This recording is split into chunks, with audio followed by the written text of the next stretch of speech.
My vote goes to MK, has always been and will be. And now you must understand it comes from a Boer that had fought against the Zulus, but it's time that we get back to Blood River. We have to go and wash our swords, and I've agreed with the king that we're going to do it. We're going to wash our sanas, our guns, and we're going to wash the swords, and we're going to make peace in this country, and we will run. And let me tell you something, that small man that looked so small, when the first time I saw him, he grew in stature as I saw him in Nkandla. And God showed me, this is going to be a president once more. Before he goes to heaven and he will sing with the angels a new song, this man will lead this country. This is a prophecy. You can see it today. In the next 2 weeks, we can make it happen. He's the only man that can unite South Africa. Nobody else can. South Africa's political scene is at a crossroads. With ongoing challenges and population seeking change, the question arises, which party is best positioned to lead the country forward? In this video, we'll compare the EFF and the ANC to understand their respective positions and capabilities. Greetings, my fellow South Africans, and welcome to Inkari. It's time. I'm Kondus, your host. Today we are looking into the political landscape of South Africa to explore why the economic freedom fighters seem ready to govern, while the African National Congress struggle to present a clear standpoint. Well, our message to the people here in KZN is we have proven during the week that the ANC leadership has been here that the people of KZN love the ANC, and we call upon them in their numbers to go out and vote for the ANC. The ANC is still the party that many people believe can take this country forward. And we are very, very pleased with the reception that we have had here. And so I call on all our people to go out on the 29th, starting with the 27th, special votes, and 28th, and then for the masses of our people then to go out on the 29th in their great numbers to go and vote. And obviously I want them to go and vote for the ANC. The ANC's lack of clear standpoint.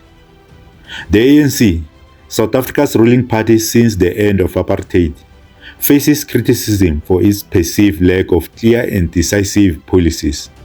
Despite being in power for decades, the ANC struggle with the following. 1. Internal divisions. Factionalism within the party has led to inconsistent policies and weakened governance. 2. Corruption scandals. High-profile corruption cases, including the infamous state capture scandal, have tarnished the party's image. 3. Policy ambiguity. On crucial issues like land reform and economic transformation, the ANC often present mixed messages, leading to public uncertainty. By the way, when we were founded in 2013, we did not say we were going to kill the ANC. We made an observation that the ANC is dying a natural death. Okay. And that if there is no formation of a radical left formation, which is going to propagate and speak on behalf of the people, political power is going to shift rightward to right-wing forces and even go into the white reactionary right-wingers who will reclaim this country and reintroduce more or less the conditions that obtained the prior 1994. Yeah. Then we say that the EFF is then formed as a radical militant economic emancipation movement which is going to fight for the liberation of our people, through liberation, in terms of what is required. So that is what we anticipate that from 2024 onwards, the ANC will gradually be moving out of political power and until they are completely out. The EFF's clear position. Founded in 2013, the EFF has quickly established itself as a significant force in South African politics, led by Julius Malema. The EFF has a clear and uncompromising stance on several key issues. 1. Land reform. The EFF advocates for the expropriation of land without compensation, aiming to address historical injustices and redistribute land to the disenfranchised majority. 2. Economic policies. They push for nationalization of mines, banks, and other strategic sectors to ensure wealth is shared among all citizens. 3. Anti-corruption. The EFF maintains a strong anti-corruption stance, frequently calling out corrupt practices within the government and private sector. Public sentiment reflects these dynamics. Many South Africans, particularly the youth, resonate with the EFF's bold and clear policies. Polls show increasing support for the EFF, suggesting a shift in the political landscape. However, the ANC still holds significant influence, particularly among older generations who remember its role in the anti-apartheid struggle. It's going to be a massive rally. It's going to be big. We're going to have many of our members as well as supporters coming to the Siyanqoba rally. And it's going to be a much broader message to South Africa. We're not so much going to look inward. We've been in a campaign where we've looked inward, and now we are going to be saying to our people, this is the party that is going to govern this country going forward, and what should they expect. And we will be outlining a clear message to the people of South Africa about what the future looks like. So that's what the theme of the Siyanqoba rally is going to be. And when uzafumana ukuthi unendlu yakho Nkosi yami ngingavuya ukuthi kanti kunjalo nyana njengoba kube nje apha emhlabeni uzaba njalo wafika apho ukhansile hamba nenye ikhansile wathi ndinqwenela ntoni nebomi ndathi ndinqwenela ibhokthi yami ndihlala apha ebhangaleni kuthiwe phaa egali wathi uzayifumana le mphakathi baxelele ukuthi uzayifumana ndibonile namntwana uba ndilapha endlini hayi ayizozanda zam yena ayizozanda zanyana ayizozanda zam ndiNkulunkulu undibonile ndilila nje ulila Nkosi yami yanibulela ngithola tata siyabulela nam ndithi ndingene ebhokisini ndibe ndisazi ndibone neemongameli ndibonele ootata abahle nababini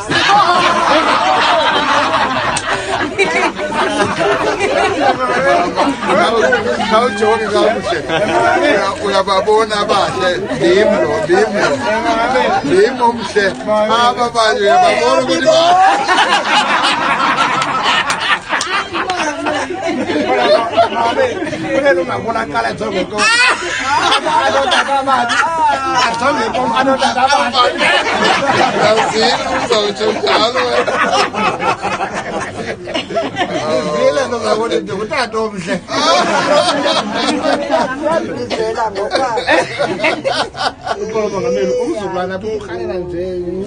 Has Ramaphosa done a decent job of running this country? He should have been a bold reformer who did what was necessary.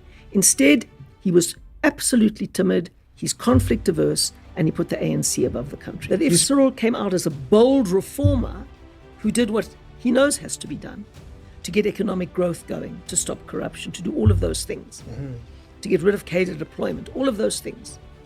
If he was bold and did that, I thought there was potential. I don't think so anymore. Not at all. Politics, particularly when it comes to subjective issues of leadership, can be very complex. You can be given two options which are all wrong. Yeah. Fundamentally wrong. And you must decide where you go ultimately in terms of... So there was a time where you had the option is Zuma, Ramaphosa, all wrong. The ANC is endemically corrupt. They're only involved and focused on staying in power to keep their fingers on the purse strings. And they don't have any inherent capacity for reform. But the one critical ingredient you have to have in politics is courage. And I don't think he's got that. And that's a deal breaker. It's a deal breaker. Yeah. It's a deal breaker. I mean, to fix South Africa, you're going to have so much courage. You've got to have a backbone of steel. And he doesn't have it. Is there anyone within the ANC that has it? Well, I don't know everybody within the ANC, but anybody in the top positions, absolutely not. I mean, The top 7 now. No. Our job is to oppose the EFF. Ultimately, South Africa is going to come down to a contestation between what the DA believes and what the EFF believes. The ANC doesn't know what it believes. It's all over the place. The EFF knows what it believes, and the DA knows what it believes. I think there's been so many aspects that got to confuse the ANC. It has been unable to define a common vision and mission post-1994.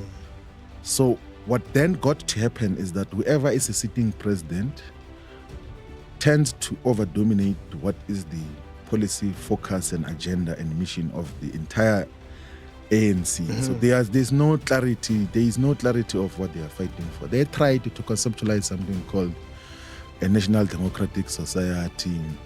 They debated whether the national democratic revolution is still on track and whether it must lead to socialism, of what should happen to it.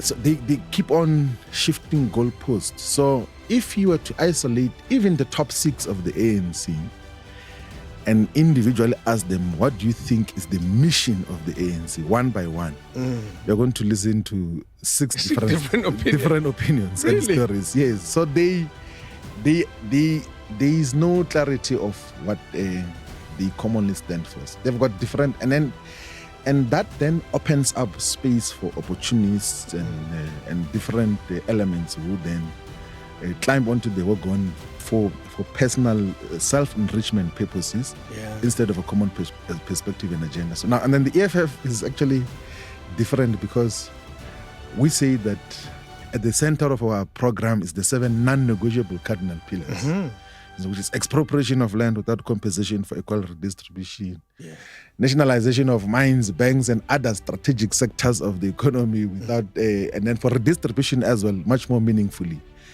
And then we then say massive protected industrial expansion with the aim of creating millions of jobs. And we can go into town in terms of what that means. Yes. Then we then speak about building state capacity with the aim of abolishing tenders. That is what the cardinal pillar says. And then there's a pillar that speaks about provision of fee-free education, healthcare, and sanitation. And then there's a pillar that speaks to development of the African economy. And it also says that we must actually advocate for a move from reconciliation to justice. And then the last pillar speaks to an open, accountable, and corrupt-free government. And we say those are non-negotiable in terms of what we stand for. And then additional to that, by the way, in the founding manifesto of the EFF, we also then bring in complementary pillars that we stand for. So like every member of the EFF Gets it. has get a sense of what we stand for. And then added to that, we then say that because we are an organization that represents the interest of the working class, we can't utilize just common sense to analyze society from time to time. We need ideological tools of analysis and guide to action. Like we need a telescope to understand how empirical evidence. And how do we deal with that. Then that is why we then say that our ideological inclination is Marxist, Leninist, and Fanunian as a way of how we get to assess society. So there is absolutely no way that in the EFF we can say different things as to what we stand for. But in the former liberation movement, there's confusion, and that is what is leading to their permanent, inevitable dwindle into insignificance. They will be completely out. Like, even if the EFF did not exist, by the way, they were going to be out by themselves. I mean, like... There you have it. You have heard the opinions of these two politicians from totally different political parties, who agrees for once that the ANC doesn't stand for anything. So, when you go and vote on the 29th, take this into consideration. No, look, the most logical thing that the people of South Africa can do now is to give the economic freedom fighters the chance to lead our country. We have the necessary political, ideological, and technical capacity to could provide decisive leadership. Like, there is nothing which the ruling party, the incumbents, will do differently. They're actually not even promising to do anything differently. Their election theme is to continue doing what they've been doing for the past 30 years. And the past 30 years are not worth celebrating because the conditions of our people are not improving. Joblessness, landlessness, hopelessness is the highest. So we need to take a different path. And that can only happen by giving a different generation the responsibility of government. These old people have been given power for many years and they've dismally failed. It's not true that 30 years is not enough to could change the fortunes of this country. We always give example of China. Within 30 years, it had taken more than 500 million people out of absolute poverty and became from number 100th economy in the world to become the second biggest economy in the world. We think it is possible to do so. That is why we have got a political organization which focuses on the economy, the economic freedom fighters. Even our name says that we're focusing on the economy. So all responsible South Africans and people who care about the future of this country and of the continent, they must vote for the economic freedom fighters. Give us a chance. We are not going to disappoint. The good thing about us is that majority of us are still relatively young. We're going to be here. We're not going to hide. We're not going to disappear to anywhere. So you can be able to ask us that these commitments that you have made, where are you? How far have you achieved? So the EFF is the most viable and the most capable option in the current elections. The rest are just fellow travelers. The EFF is the one. Travelers. Yeah, the EFF is the one that has got a clear agenda. That is why we've got the most elaborate practical manifesto as to what we're going to do when we get elected into government. So the EFF option is the best option. And we are here to say the suffering and the pain of our people must come to an end, because our people live in their own country as if they are foreigners, as if they were brought here with a ship. But the people who came here with a ship are living comfortably in our own land, in our own country, and we live like animals. So that must come to an end on the 29th of May. Fighters, we want you to have your land back. We can't have the land owned by one individual or two individuals. The whole Nail owns Mossel Bay, all of it, but the people combined don't even own 5 hectares. We cannot have one family owning so many hectares of land and our people do not have land. We want the land to build our people proper houses. We want the land for agriculture. We want the land for industries.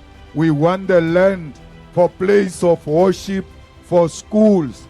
We want our own land back because we were born here. This is our land and we make no apology about it. In conclusion, the EFF's clear and uncompromising stance on key issues sets it apart in the eyes of many South Africans. As the country faces critical decisions about its future, the demands for decisive leadership and clear policies become even more urgent. Will the EFF's vision for South Africa's win over the electorate, or will the ANC manage to reclaim its positions with renewed clarity and purpose? Only time will tell. Thanks for watching. If you found this video insightful, please like, share and subscribe for more content on South African politics and global affairs. Let us know your thoughts in the comments below. Who do you think is better positioned to lead South Africa?